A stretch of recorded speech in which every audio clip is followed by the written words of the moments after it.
Well, welcome to today's episode. Today, we're joined by Alan Lazaros. At just 2 years old, Alan lost his father in a car accident.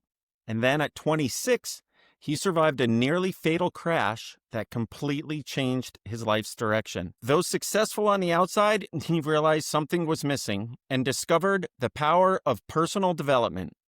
Today, Alan is the founder and CEO of Next Level University, a global top 100 podcast with over 2,100 episodes and more than 1 million listens in 180 plus countries. He leads a global team of 18 and is known for his heart-driven but no BS approach to helping people reach their next level in health, wealth, and love. So, Alan, welcome. Thank you for having me. Thank you for that awesome intro. I won't waste a second of anyone's time. I find it to be an honor and a privilege to be on a microphone and to speak into people's lives. I think that what you pay attention to dictates everything. So if you're paying attention to me and Mark right now, we will make sure to guide you the very best we can, and we will make sure we don't waste any of your precious time. Yeah. Thank you all for being here. For those of you that might be joining for the first time, we at Strativa AI help businesses scale their revenue over 12 months using AI. So if you want to learn how to take your business to the next level, make sure to stick around for future episodes. And if you're interested in a free growth consultation, just drop the word growth in the DMs below. So Alan, can you please share more about Next Level University and some of the latest on what you're working on these days? I love what you just said there already. You said if you want to reach your next level of success in business, reach out. That's exactly what I'm about to. We are nowhere near the upper limit of what we are capable of. I don't know anyone who's maxed out, including myself. And at 26, you mentioned this in my bio, which is at 26, I got in a car accident. My birth father died in a car. So this is sort of the second chance my dad never got. And I realized I wasn't even scratching the surface of my potential. But here's the thing. On the outside, I was very successful. I was traditional path, preschool, kindergarten, elementary school, middle school, high school, college, corporate. That was the traditional American dream, born and raised in Massachusetts type of thing. And compared to a lot of my peers and just society in general, I was very successful. And I take nothing from that. I was actually very successful. However, I was nowhere close to my true potential. I rested on talent, and some of us feel very gifted and we don't use our gifts. And I was one of those. So while I did very well, I faced mortality and said, I'm not even close to maxed out. And so about my business, it's the same as yours. The difference is we don't focus entirely on AI. So you're more of a specialty with AI, but we have Level Up Yourself, Level Up Your Podcast, Level Up Your Business, Next Level University, Podcast Growth University, and I just started Business Growth University. So it's an online university, quote unquote. It's not technically a university in the traditional sense, but it's a place where you learn about yourself, others, and the world. And we have a book club. We've got a group coaching program. We have one-on-one clients, business coaching, success coaching. Kevin does podcast coaching. And we now work with 117 podcasters and business owners paying clients, but we also serve, to what you mentioned, people all over the world with our free services too. And so the majority of what we do is free, and anyone who has high work ethic and high coachability, you're going to benefit tremendously from what we do. nextleveluniverse.com. You can go and see all the stuff we do. Most of it's free, to our own detriment. I'm kidding. But let's just say if you have a sincere interest to reach your full potential, there is no better place. Sounds it. And so you said that you've got a team of 18 and it sounds worldwide. And then what did you say about like the number of people that you're currently reaching, say? Yeah, so I track metrics every day. We're about to cross 1.3 million people that we've reached in 180 countries. So there's only 195 countries on planet Earth. Right. There's 8 billion people on planet Earth as of 2024, and 5.65 billion online last I checked 3 weeks ago. It's probably 6 billion now. I don't know. It's going up quickly, though, with Starlink. Yeah, I was thinking that same exact thing. Exactly, because the Wi-Fi is accessible globally now from satellites. It's unbelievable. So, but it's actually a 19-person team now. We just brought it on someone else. Congrats. Yeah, thank you. And yeah, we help people get to their own unique next level. What was the original question again? Sorry. No, it was just about that reach, and you mentioned that, over 1 million people that you've reached. And so just trying to get an idea of like scope and size And you were going on also mentioning about like some sort of different avenues that you guys are in. So for like the podcasting and having different communities there, like if you could go maybe a little bit deeper on how people can connect in your different communities. Yep. So we actually, and I think that this is sort of the competitive advantage of companies going forward. I think in the world of AI, there's unbelievable things you can do. You obviously know that. I think human connection, community, and belonging is going to exponentially be more difficult to create. Couldn't agree more. Right. And so we've talked about that off air, you and I. Amy, Kevin, and I are sort of the front-facing team members. Level Up Yourself, Level Up Your Podcast, Level Up Your Business. So Level Up Yourself is Amy, Level Up Your Podcast is Kevin, and Level Up Your Business is me. But we have sub-communities. So we have a place called Next Level Nation. It's a private Facebook group. We have a place called Podcast Growth Nation for podcasters. It's a private Facebook group. I'm creating Business Growth Nation for business owners. But ultimately, we use WhatsApp and we have private little sub-communities. So my book club, for example, just a great example. We're reading Rationality by Steven Pinker in book club right now. We've read 23 books together. I've done it for the last 5 years, every single Saturday. I haven't missed a Saturday in 5 years. So although when we have live events on Saturdays, I'll move it to Sunday or Friday, but I've never missed a week in 5 years. And I don't say that to brag. What I say is people can rely on that community. And I have people that have been in book club for years. I know these people deeply. And I think that that's something that we've found to be very beneficial. And what I realized this one day, I said, all my clients are coming to book club. And then I thought about it. I was like, wait a minute, maybe book clubbers end up being clients. And so it really can be this thing. So for anyone who wants to tap into any of this, if you love, now we're not reading Harry Potter, and I like Harry Potter. That's not my point.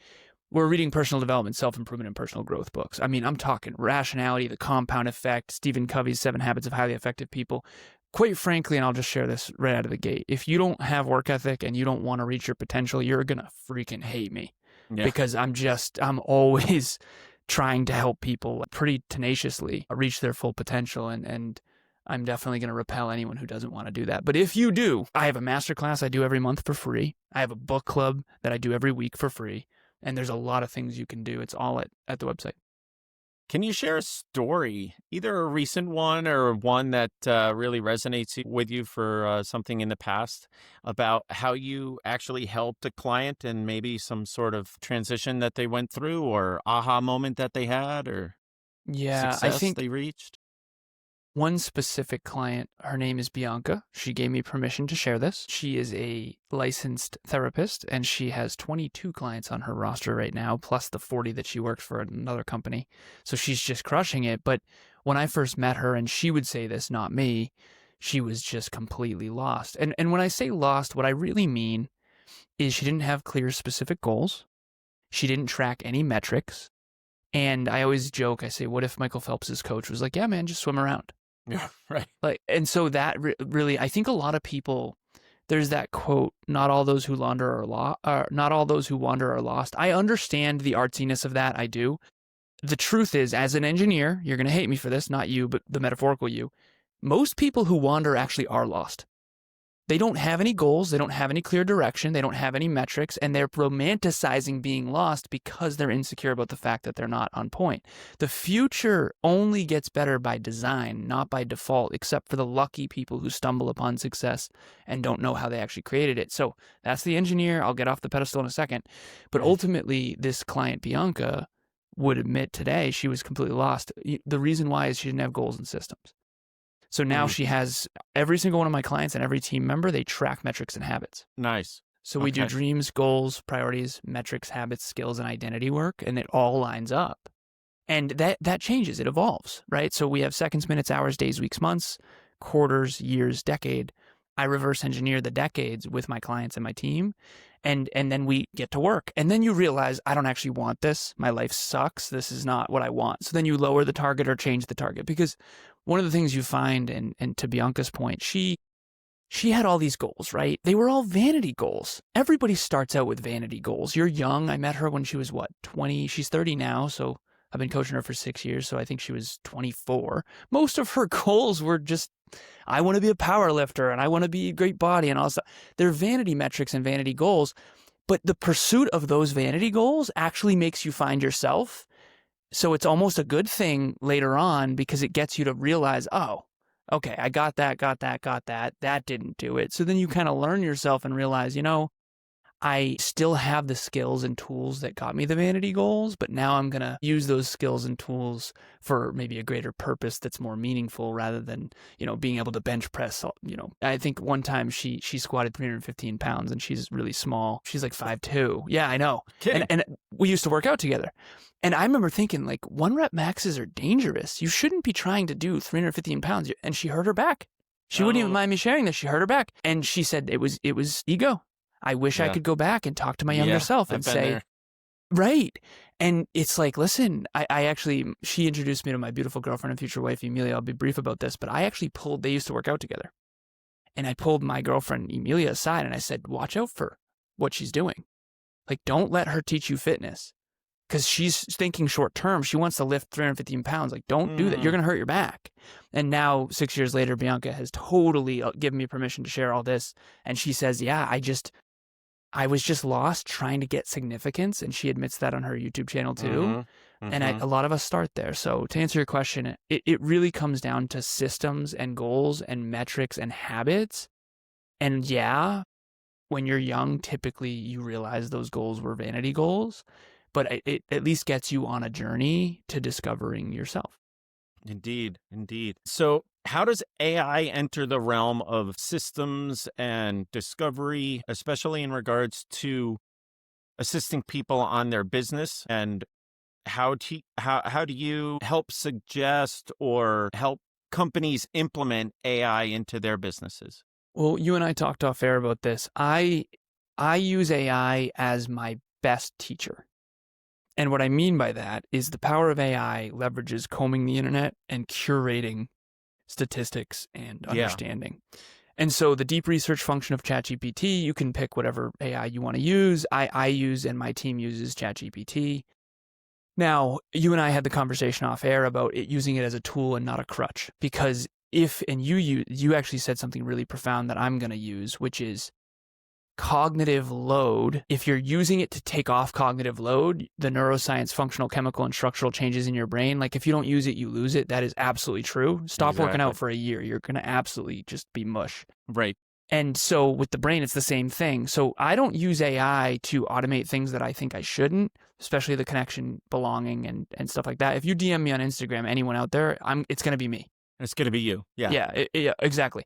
But I use AI every day to learn. I'll give you an example. I have a client who's doing a certification in Canada for finance, and it's called IFC, finance. For finance, okay, yeah. Yeah, it's called IFC, IFC. I don't know, International Federation of International Finance Canada. I don't know the acronym. I really don't. Sure. IFC is what it's called.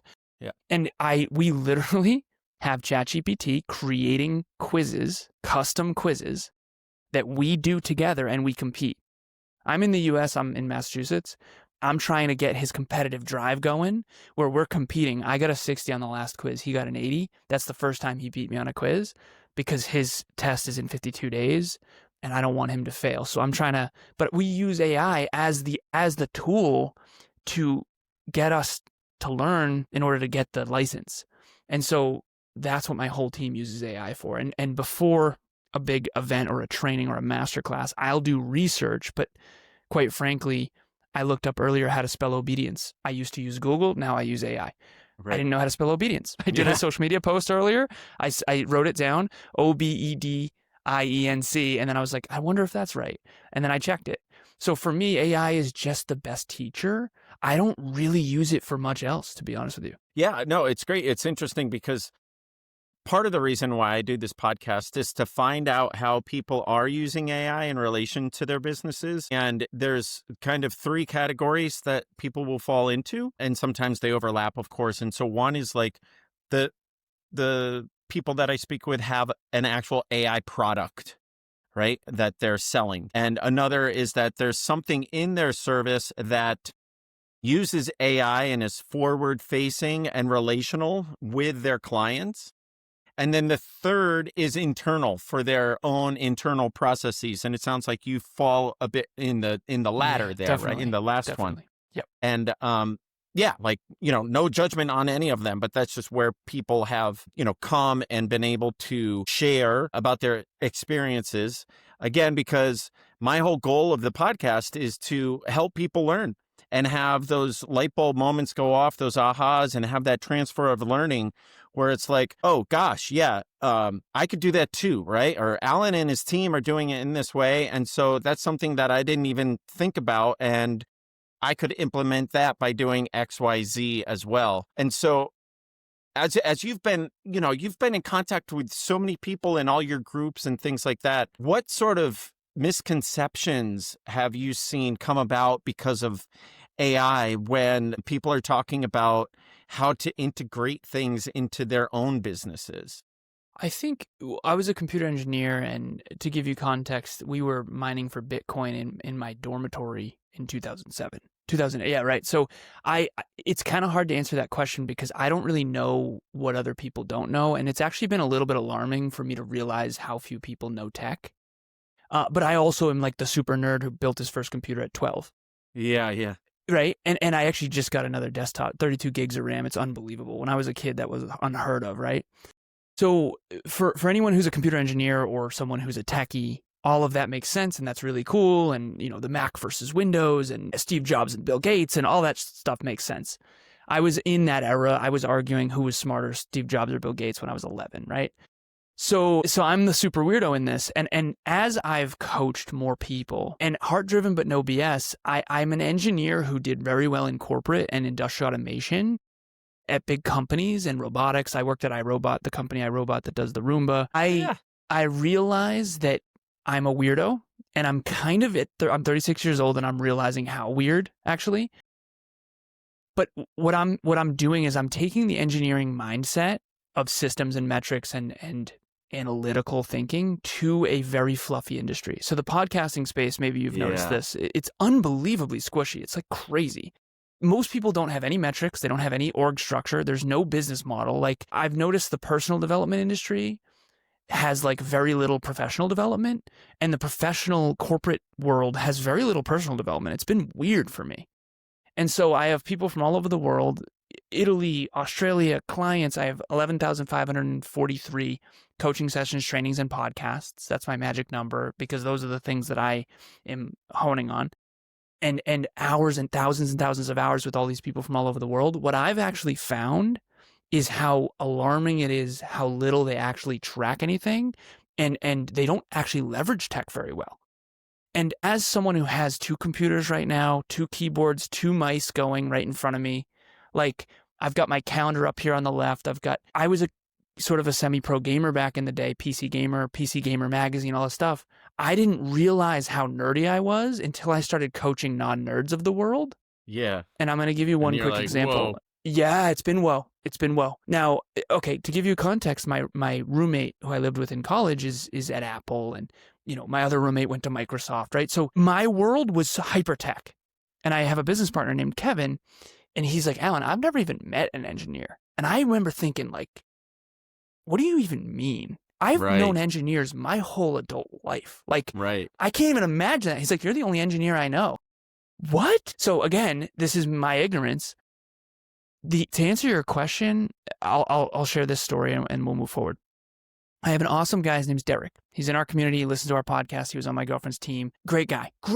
And Derek, if you were listening, I don't want to offend you, but I'm going to share this story. First names only. He posted 2, maybe 3 years ago. He said, I don't even own a laptop, and he was bragging about it. See? Okay, As a techie, my brain goes, you're screwed. Sure. The reason why you're screwed is because the entire globe is oriented around tech. Everyone who's good at tech and engineering, like all my college friends, not all of them, but pretty much all of them, and I don't want this to come off pretentious, I'm sharing this because it's important, are all multimillionaires. They're all computer engineers. They're all engineers. Like 21st century computer engineers. I got a job offer last week, right? Like, there's not enough engineers, and there's all the tech companies, they all need engineers, and there's not enough people that know tech. So if you're really good at tech and really good at AI, you're going to be incredibly wealthy. You'll be if you're not, I came from industrial automation. Cognex is the most successful machine vision company on the planet. They do the eyes of robotics. I went into GE. I went into all these facilities. I saw all the automation that was happening from 2010 on. If you are not good with technology, you are in so much trouble. And I'll get off the soapbox here, but basically, to answer your question, I've been just alarmed in general at how few people actually study technology. Like, they don't even know how AI works. There's a bunch of books on it. You can learn superintelligence. You can learn about these things. Alan Turing, this stuff is not new. AI was thought of in the 60s. Yeah, 50s. I just guess I'm learning that I'm a super nerd. And I certainly don't look like one, which is, that whole thing. But I guess what I would say to answer your question is I don't really know what other people don't know yet, but I do know, and I'm learning how alarming it is. Like, nobody even know, and again, not nobody, but I've realized a lot of my clients had no idea how many countries there are. As a matter of fact, I'll give you one more example. We crossed 8 billion people on planet Earth last year. How many people do you know that are still saying 7?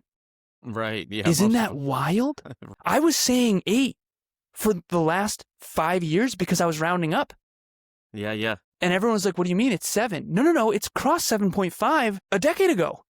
But nobody's 195 countries, 8 billion people on planet Earth. That's actually new information for a lot of people. One more example.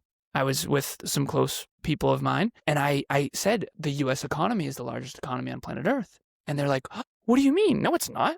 And I was like, yeah, it is. And they're like, no, it's not. What about China? And I was like, oh my goodness. Nobody knows the global economy. The U.S. has 25 trillion in 2024 GDP. 25 trillion. The next closest is 19 trillion with China. So to make this clear to everyone out there watching or listening, I feel an obligation, a responsibility to help people with statistics. If you use AI for nothing else, just look up stuff. Yeah. Like, seriously, it can curate data you need to learn with AI. Like, ask ChatGPT. I have a client of mine who's from Lebanon, and she's like, well, they have a lot of money over there. And I was like, what does that even mean? That's a very squishy thing to say. And now she knows there are 8 in the world of the 195 countries, and per capita it's actually very low.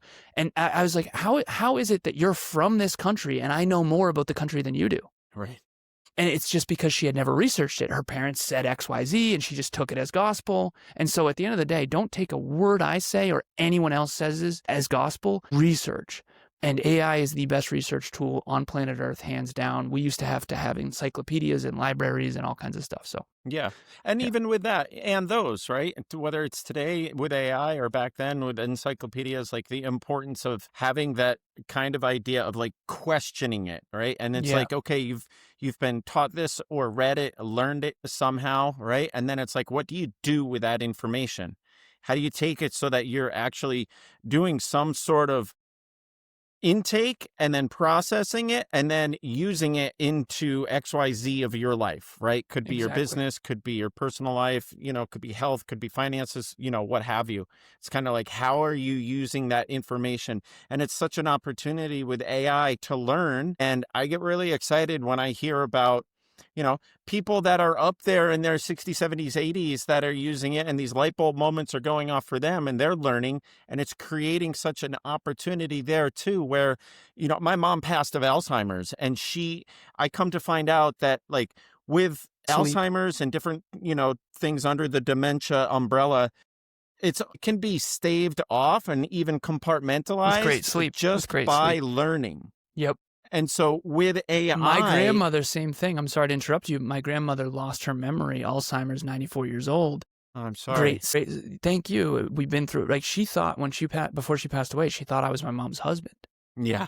Oh, I mean, you know the deal, right? This is painful stuff. Yeah. The truth is she didn't learn. She didn't have goals that required her to learn, and she didn't get good sleep. Wonderful person, but didn't have the goals that required the necessity that got her to keep her brain going. So I've studied all the neuroscience around sleep and around if you don't use it, you lose it and all this stuff. And so you obviously have too, because Alzheimer's has caused us so much pain. There's preventative things you can do, especially when you're young, to increase the probability that you do not get Alzheimer's. Right. You can Right. reverse engineer a lot of that. It's unbelievable. So I digress, Yeah. but I'm super passionate as well about that. Yeah, no, thanks for adding those stories. And I just, kind of drilling down further, it gives us the ability to learn so much more about subjects that we're already curious about.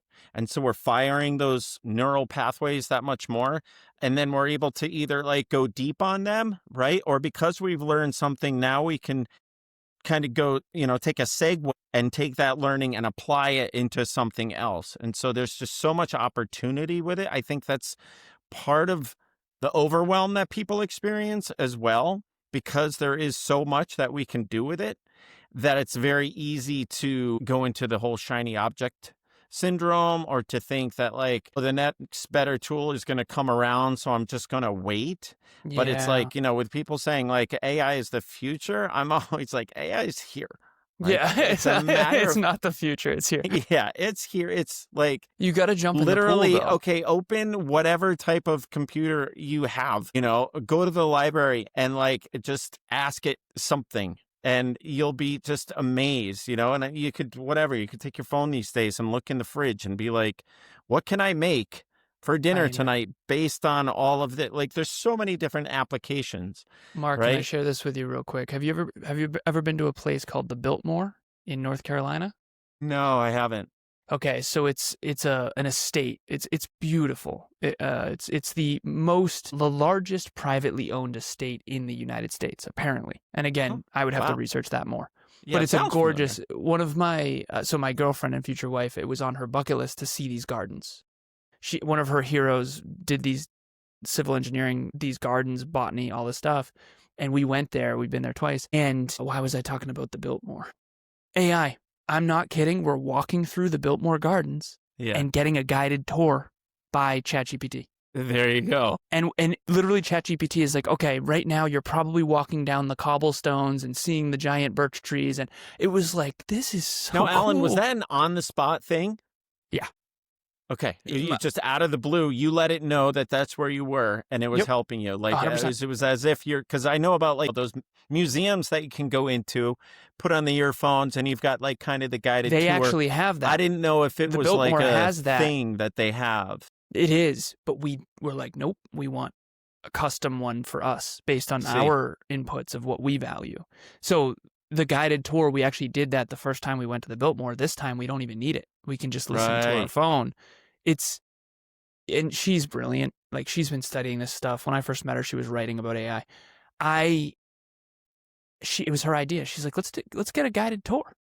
Yeah. And so she just started talking to ChatGPT, and she's like, hey, we're at the Biltmore. We really like this, this, and this. Tell me about there's a tree there that has roots coming up that are like, they look like stumps.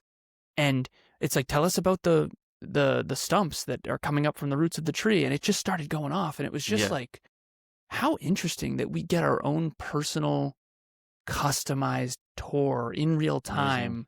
It Right. was super cool. It was Jarvis and Iron Man. I mean, straight up, that's really what it was. And as a nerd of nerds, I want a smart, like, I can ask my Alexa to change the temperature in my house right now. Yeah, exactly. Yeah.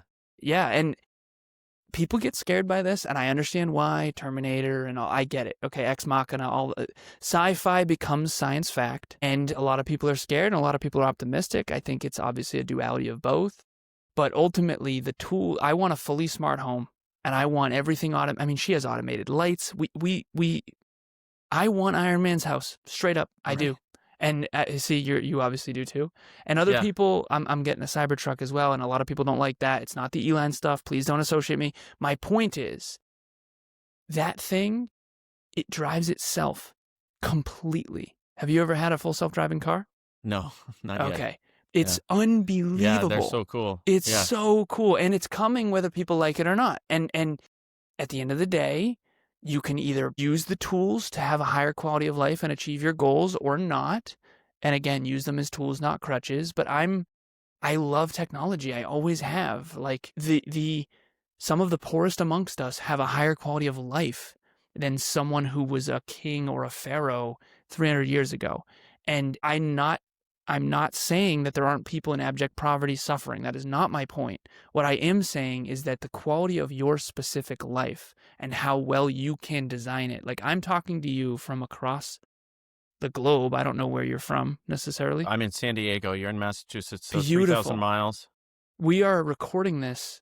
Riverside didn't exist 5 years ago. Right. StreamYard didn't exist 3 years ago. Yeah, you know what else didn't? C-level executive officers, right? Chief artificial intelligence officers. Like, that wasn't a position. Now they have whole departments in the big companies. No.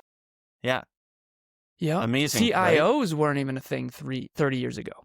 Now it's CAIOs instead of CIOs, right? So it's exciting. It's cool. As long as you are eager to learn and eager to improve your skills, and you're open-minded enough and humble enough to know that it's the future, you can. So I'm excited. I'm having trouble not learning from you in this episode, quite frankly, because I kind of want to. I want to ask you what you're seeing. Well, let's learn some more from you. What was a time in either your recent coaching with clients or back in time, more of your engineering background, something like that, that an automation or an AI or something had presented you with some sort of like challenges or setbacks that you didn't expect? Interesting. And what were some key lessons that you learned from those challenges?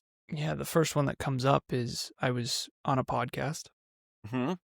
And I connected with this guy. It was really, really strong interview. And afterwards, I DM'd him on Instagram. I like to connect. I probably will do the same on you, and that'll be me.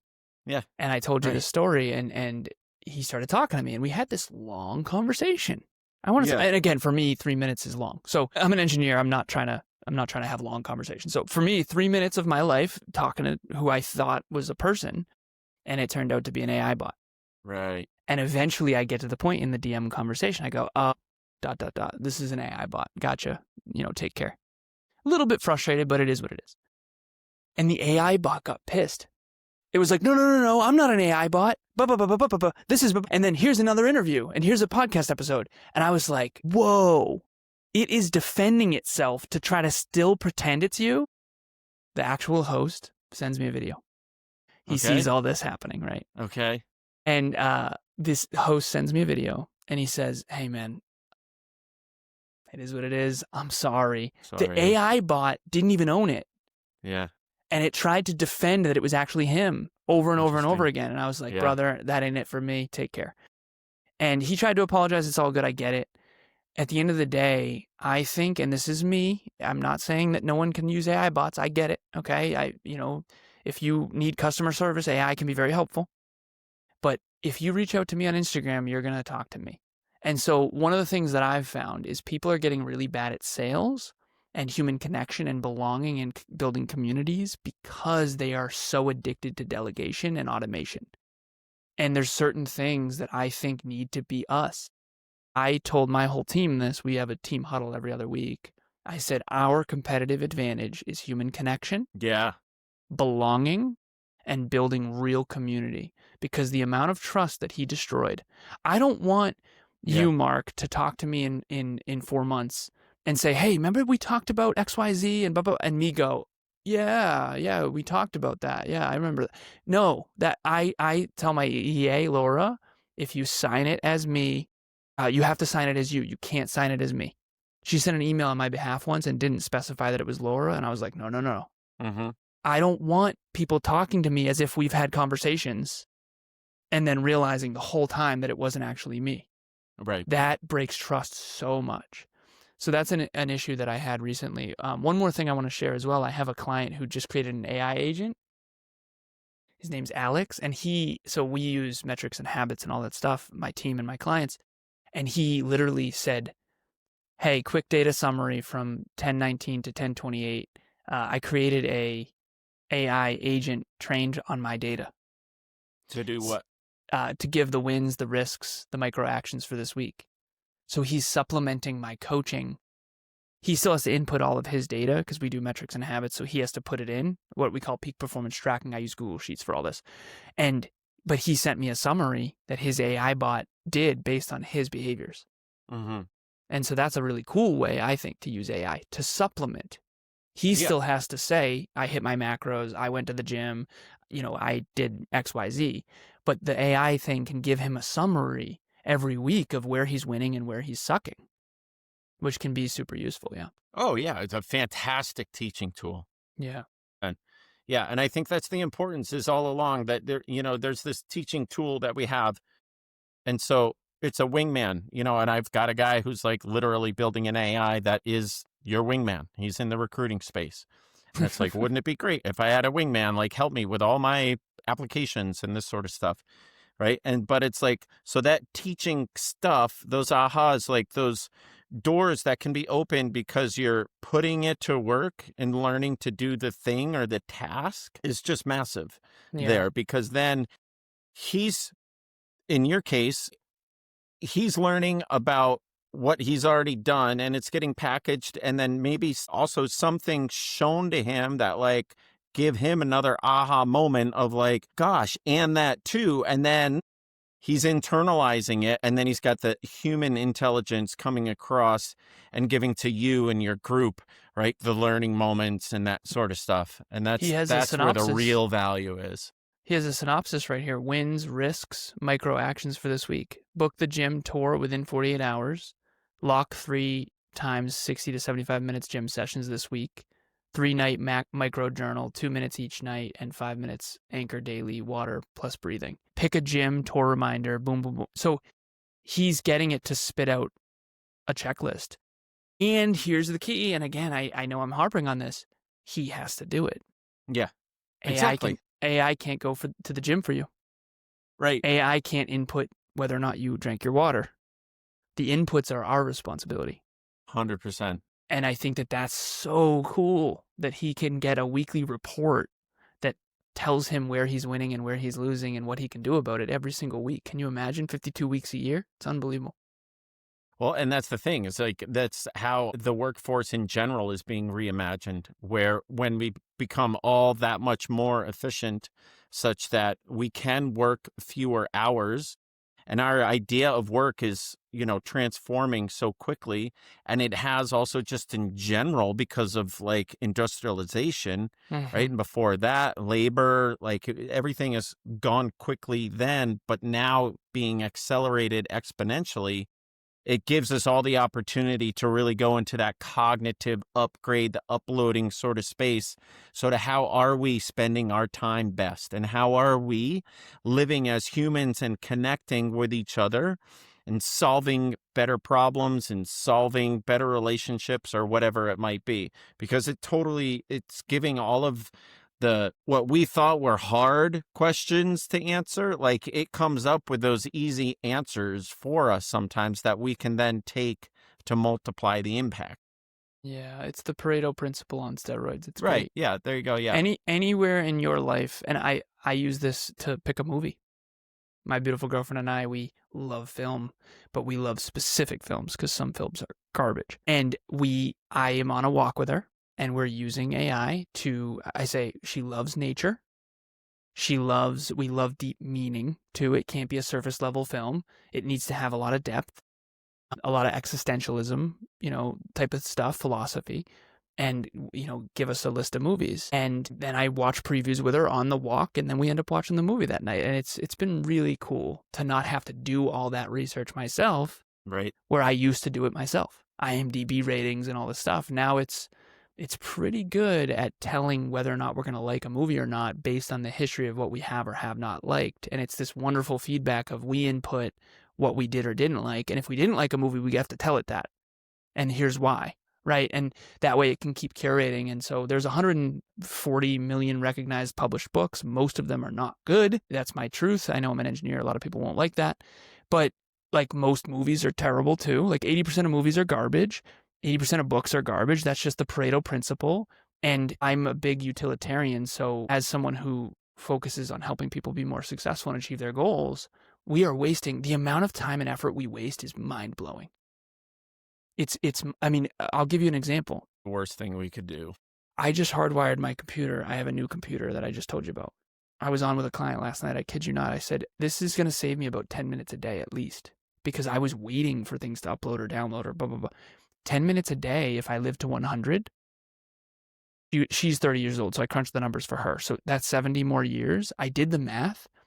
I said, if you go and hardwire your computer, she's like, no, I can't because it's a long wire and I have these spiral stairs and all this stuff. I sold her on it. I said, okay, let me do the math. 10 minutes. We can do it live. 10 minutes a day times 365 days a year times 70 years divided by 60, 758 hours divided by 16-hour days, assuming you sleep 8.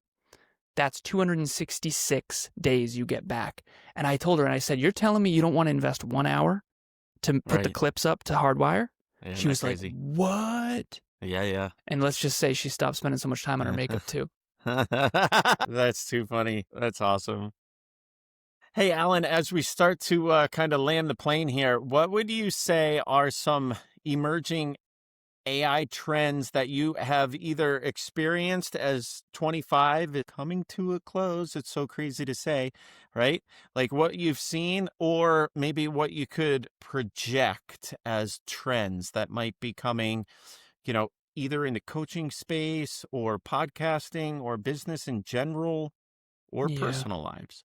Well, so what I would say is, and this is coming from someone who I worked at iRobot. People know the Roomba more than they know the company, but it's a robotics company. And I worked on the global product management team there. So Roomba, there's a bunch of other, the Scuba, they have a bunch of different products.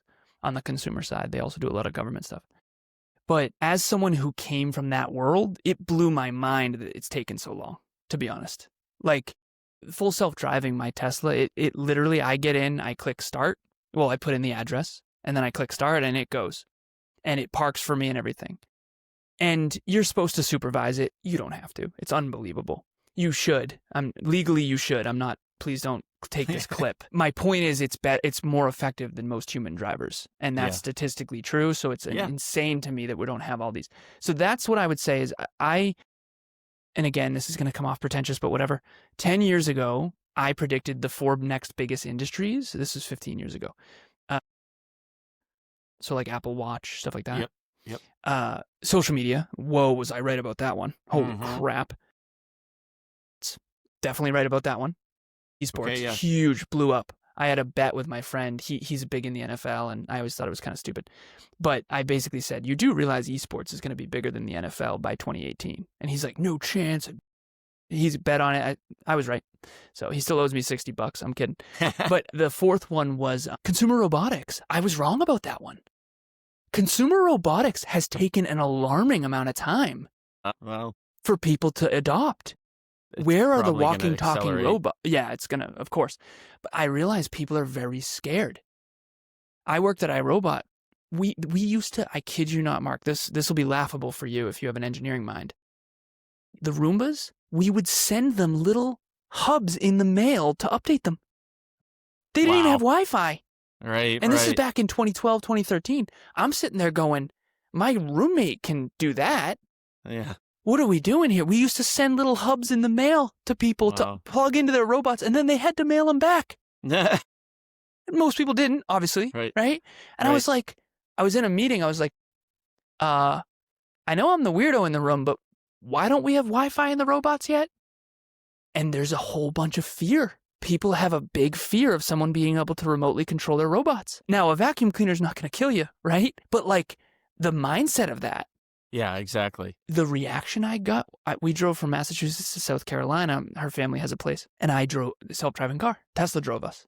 Yeah. I only had to stop this thing like 5 times. I mean, it's unbelievable.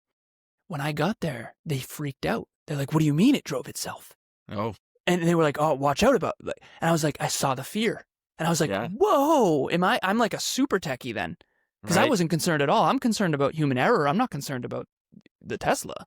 The Tesla is statistically safe, right? But the consumer robotics, I think, is the next big thing. And I think everyone will have walking, talking robots in their homes and self-driving cars forever, everywhere. And that's already happening. Let's hear it. Let's hear the prediction. Walking, talking robots in homes? Yeah. Within 10 years, for sure. Within 10. Okay. Self-driving cars within 5, no question. Yeah. And I'm talking like the majority of cars will be full self-driving within 10 years. I think 30% will be self-driving within 5. Mm-hmm. All Tesla's right. the most successful car company in history. I told that to Kevin 5-6 years ago, and he's like, no chance, man, blah, blah, blah. Well, it's a technology company, right? It's not a car company. It's a technology company. And don't associate me with Tesla or Elon. That is not what I'm talking about. I'm just talking about technology. You can't talk about technology without being hated on because of... Yeah, I don't know. I might check you on that because I think it might be BYD. Did that change? It did You know reach the BYD peak. in China? I think that they might like have bigger reach, like more made, and they've got, a long history. They're When I looked this up, which was in 2024, mind you, yeah. Tesla was the 15th most successful company in history, highest valuation. However, that has drastically shifted. Yeah, well, there's Right? been a lot So of that's things in why their you and I company. have to, and this is where I need to research now. You and I need to Yeah, update our when we research. get off. Yeah, But at yeah. the end of the I hear day, you. that was my Me too. prediction 5 years ago, and Yeah. you and I got to go. But ultimately, and this is the thing about tech too, you have to re-research this stuff. But yeah, I said because it is all going so 5.65 billion fast. people online. It's got to be more than that now. Yeah. Because of Starlink and all that stuff too. So, but here's what I do know. I remember one person said to me, "Well, Alan, the only way to make money these days is real estate." And I remember thinking, like, see, that was my reaction. And I couldn't believe it came out of his mouth. And I value this person. I think this person's great. He just doesn't know tech at all. Yeah. And I was like, brother, I didn't say this because I was a coward, but I want to go back and say all the most successful companies, all of them are tech companies. Like, what do you mean? Right? And obviously real estate is a part of that. But I just guess that there is. Us techies are in our own little tech bubble. And I think that's why we're so shocked. Like, I'm going to have a walking, talking robot as soon as humanly possible. Right? And I'm assuming you're like that too. But I would like it. there's a I lot would. of people who still are so afraid of a self-driving No, car. I'm definitely like leaning into it. Yeah, it's called Into early most of adopters. it anyway. Have you heard of Yeah. the law of diffusion of innovation? Yeah, And where the bell the curve. early adopters Yep. and yeah, exactly. We're on the very, very, very early adopters. Right. And it takes a long time to get over the hump Yep. for Yeah, these companies. indeed. Well, Alan, this has been fantastic. I want to thank you so much for being on and sharing everything. And how can people find you and more about all the great work that you do? Thank you, Mark. Thank you for having me. Thank you for nerding out with me for a bit. 100%. Nerd in my day was a bad word. Now I think it's cool. Yeah, I agree. Right. But anyways, so where can people find me? Honestly, the answer is use whatever AI platform you're using to look up Alan Lazaros, who I am and what I do in the world, and it will give you a great synopsis. One of the reasons why I go on podcasts like this is because I know that I want to be seen as an authority in the work that I do. Not because I'm some pretentious, selfish person, but because I want to do more meaningful work with more people. And so if you want someone who's going to help you set optimal goals with optimal timelines and then decide on the optimal metrics and habits necessary to reverse engineer and ensure you actually achieve those goals, I will help you with that. And we will use AI as a tool to help amplify everything in that process. So please look me up, and we have a website and all kinds of stuff. So it's interesting. What used to be, I used to say, just, Google my name. And now I don't say that anymore. Isn't that crazy how much Right. that's shifted? Just use your AI. Come find Use your me. AI. Yeah, exactly. I love it. Awesome. Well, thanks again. Stick around. Let's let this upload. But yeah, really appreciate your time. Thank you, Mark.